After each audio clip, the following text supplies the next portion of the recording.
Hey guys, just near JHart Modelworks. Last weekend I was at RiverCon in Shreveport, Louisiana. Had an absolute blast. Got to hang out with a lot of good friends.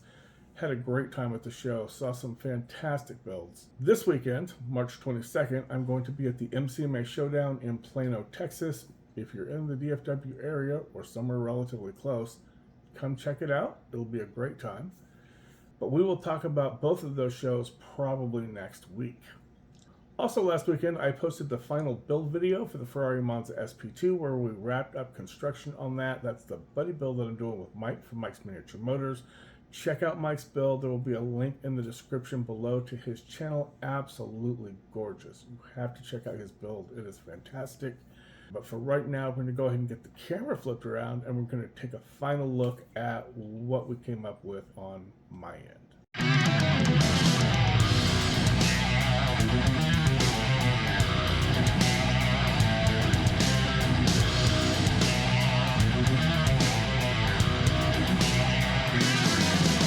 Alright guys, here we are all wrapped up in the garage. She is looking absolutely gorgeous. I'm super happy with how this turned out, and I had an absolute blast doing the buddy build with Mike from Mike's Miniature Motors. Mike, there will definitely have to be another one sometime soon in the future.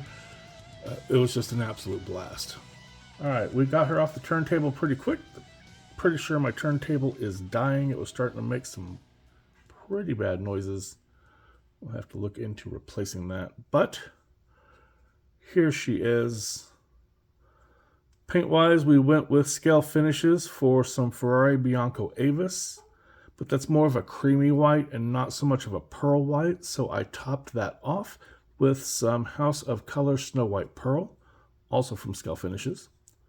We then masked off and painted our stripes with some Scale Finishes Ferrari Verde Scuro, which is an absolutely gorgeous green.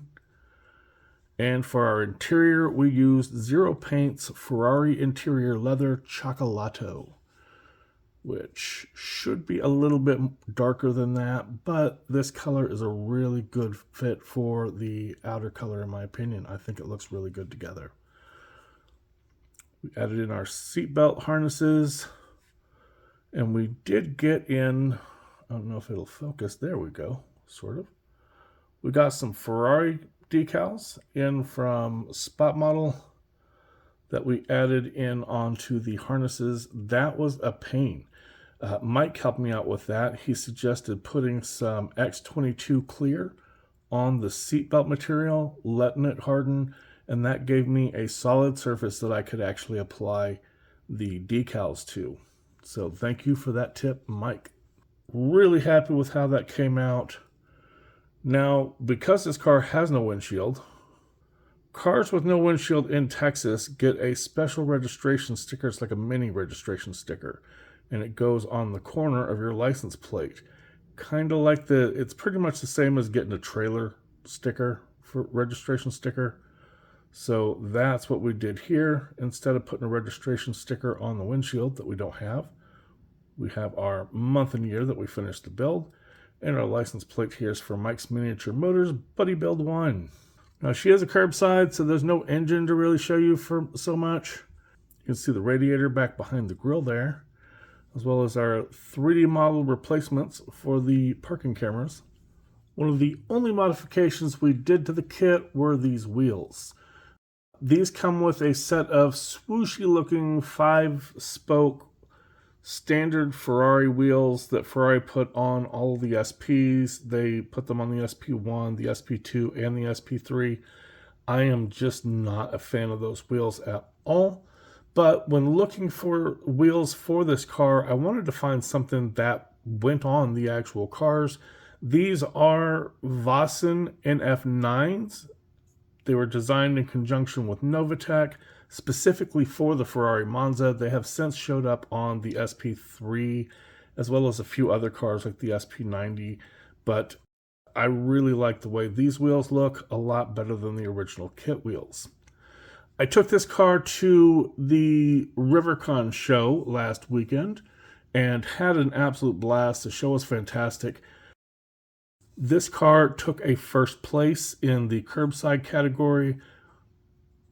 One thing, however, that has me a bit sad is that one of the 3D printed wheels did get broken in the process.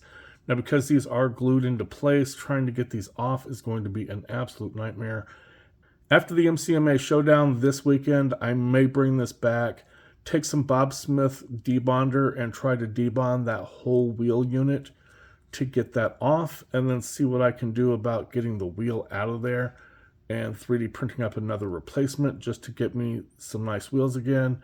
I don't know that she's going to be going to a whole lot of shows, especially if I have more problems with these wheels. We have a tiny bit of progress on the airplane, not really much.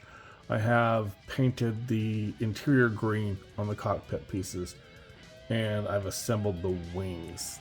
That's, for the most part, that's it. We've done some test fitting and trying to clean some things up. We do have another buddy build coming up very soon with Kyle JHart from RKD Speedworks. That's going to be an absolute blast. So we're going to talk about both of these shows next weekend, and then we'll see where we go from there. Thanks for hanging out with me, guys. I always appreciate you watching the videos, and I will catch you guys on the next one.